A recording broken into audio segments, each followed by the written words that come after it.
মুসলিমদের হাতেই উচিত শিক্ষা পাবেন ইসরায়েলের প্রধানমন্ত্রী বেনিয়ামিন নেতানিয়াহু। এবার এমনই কঠিন হুঁশিয়ারি দিলেন তুরস্কের প্রেসিডেন্ট রিসেপ তাইয়েপ এরদোয়ান।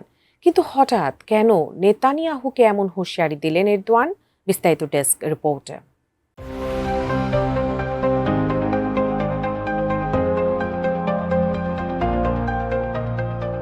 রাজনৈতিক আধিপত্য, ভৌগোলিক সম্প্রসারণ এবং রাষ্ট্রীয় নিরাপত্তার অজুহাতে ফিলিস্তিন ও মধ্যপ্রাচ্য জুড়ে ব্যাপক গণহত্যা চালিয়ে আসছে ইসরায়েলের প্রধানমন্ত্রী বেনিয়ামিন নেতানিয়াহু। আন্তর্জাতিক আইন ও মানবাধিকার লঙ্ঘনের অপরাধে বারবার অভিযুক্ত হবার পরও কোনো কিছুকেই তোয়াক্কা করছেন না তিনি। মার্কিন মদতপুষ্ট প্রভাবশালী এই নেতার পরিণতি নিয়ে আবারও হুঙ্কার ছুড়লেন তুরস্কের প্রেসিডেন্ট রিসেপ তাইয়েপ এরদোয়ান।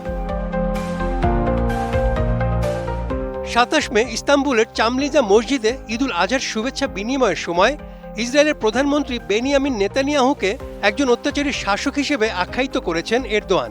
তিনি আশা প্রকাশ করেছেন গাজায় ইসরায়েলের আগ্রাসনের বিরুদ্ধে বিশ্বজুড়ে মুসলমানরা ঐক্যবদ্ধ হবে এবং একদিন মুসলিমদের হাতেই তার উপযুক্ত শিক্ষা হবে।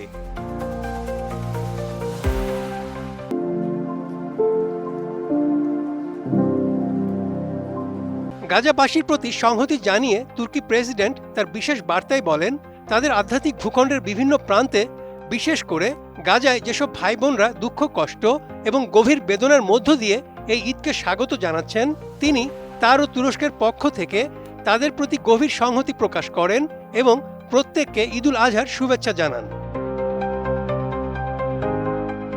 এরদোয়ান বলেন, ধর্মীয় উৎসবগুলো মূলত সামাজিক বন্ধন, পারস্পরিক ভালোবাসা, শ্রদ্ধা ও সংহতিকে শক্তিশালী করার দিন।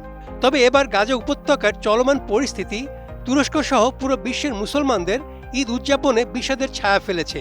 তিনি নেতানিয়াহুকে স্বৈরাচার উল্লেখ করে বলেন, নেতানিয়াহু নামের এই অত্যাচারী শাসককে একদিন বিশ্বের মুসলিমরাই উচিত শিক্ষা দিবে। মূলত এরদোয়ান ও নেতানিয়াহুর মধ্যকার রাজনৈতিক বিরোধ এবং গাজা সংঘাত নিয়ে তাদের বক্তব্য বিশ্ব রাজনীতিতে অত্যন্ত আলোচিত বিষয়। গাজায় নেতানিয়াহুর কর্মকাণ্ডকে তীব্র সমালোচনা করে তাকে বিভিন্ন সময় গাজার কসাই, ফেরাউন ও আধুনিক হিটলার হিসেবে আখ্যায়িত করেছেন তুর্কি প্রেসিডেন্ট। এছাড়াও প্রথম থেকেই গাজায় ইসরায়েলের সামরিক অভিযানের তীব্র বিরোধিতা এবং ফিলিস্তিনিদের অধিকারের পক্ষে বিশ্বজুড়ে মুসলমানদের ঐক্যবদ্ধ হওয়ার জন্য জোরালো আহ্বান জানিয়ে আসছেন তিনি। এদিকে তুরস্কের রাষ্ট্রীয় সংবাদ সংস্থা আনাদোলুর প্রতিবেদন থেকে জানা যায়, ২৬ মে এরদোয়ান ইরানের প্রেসিডেন্ট মাসুদ পেজেশকিয়ানের সঙ্গে টেলিফোনে কথা বলেন। ফোনালাপে তারা তুরস্ক ইরান দ্বিপক্ষীয় সম্পর্কের পাশাপাশি আঞ্চলিক ও বৈশ্বিক বিভিন্ন উন্নয়ন নিয়ে আলোচনা করেন। এ সময় যুদ্ধবিরতি আলোচনা সফল করতে তুরস্ক সব ধরনের সহযোগিতা অব্যাহত রাখবে বলেও আশ্বাস দেন এই নেতা। Desk report, ATN news.